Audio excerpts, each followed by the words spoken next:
Well, howdy, howdy, y'all. It is Bible time, alrighty? Tuesday's Bible study here. The 12th, alright? I'm doing this the night before so I can get it out to y'all in the morning.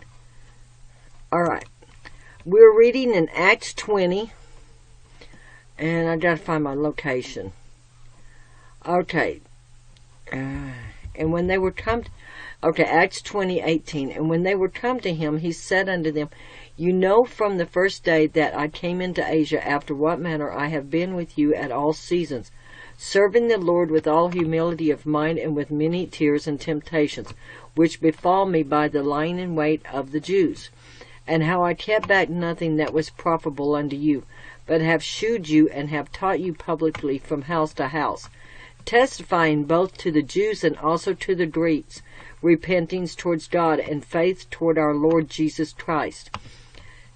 And now, behold, I go bound in the Spirit unto Jerusalem, not knowing the things that shall befall me there, save that the Holy Ghost witness in every city, saying that the bounds and afflictions abide me.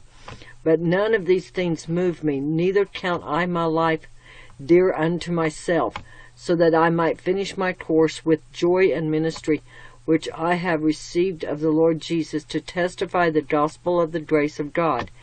And now, behold, I know that ye all, among whom I have gone preaching the kingdom of God, shall see my face no more.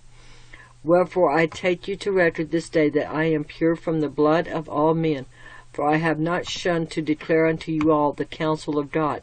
Take heed therefore yourselves and to all the flock, over the which the Holy Ghost hath made you overseers, to feed the church of God, which he hath purchased with his own blood. For I know this, that after my departing shall grievous wolves enter down among you, not sparing the flock. Also of your own selves shall men arise, speaking perverse things, to draw away disciples after them. Therefore watch and remember that by the space of 3 years I cease not to warn every one night and day with tears. And now, brethren, I commend you to God and to the word of his grace, which is able to build you up and to give you an inheritance among all them which are sanctified. I have convicted no man silver or gold or apparel. Yea, ye yourselves know that these hands have ministered unto my necessities. And to them that were with me I have shewed you all things, how that so laboring ye ought to support the weak, and to remember the words of the Lord Jesus, how he said, It is more blessed to give than receive. Now, I read you all of that because I wanted to put out this, how he went through everything, not even thinking about his own life. And he didn't ask for money, he didn't ask for clothes, he didn't ask for anything. He went serving the Lord with all humility of mind, okay? And with many tears and temptations, which befell me by the lying in wait of the Jews, okay? And as I understand, this was Paul. Yes, it was Paul. And Paul went through for 3 years just teaching and preaching, not asking nothing for himself, and he did what God asked him to do for 3 solid years in this particular time of life here. Okay?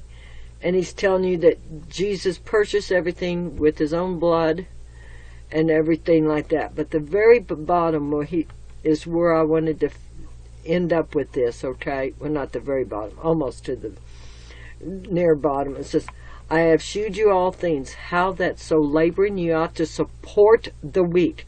That means the weak of spirit, the weak of what, if you see a poor person asking you for money and you could give it to him, give it to him.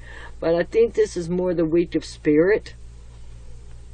But I would say the weak of spirit first, and then the weak of just weakness, they're just downtrodden, they're weak, okay? So to support them, all right? And to remember the words of the Lord Jesus, how he said, it is more blessed to give than receive. Okay, guys? So support the weak. And that means financially, too. If they're having a rough time, help them out, okay? That's about as far as I can go there with it. You see somebody hungry, you see them thirsty, or they're without a coat or something. Give it to them. God puts on your heart to give it to Him, give it to Him. Okay? Well, I love you, and that was for today's read, and I just wanted y'all to hear all that. Love you. Do it God's way, not your way. And I've got some stuff coming up for Thursday, and I'm going to leave you a couple links to a site. I want y'all to watch these 2 links that I'm going to be giving you next week. Talk to you about that later. All right, love you.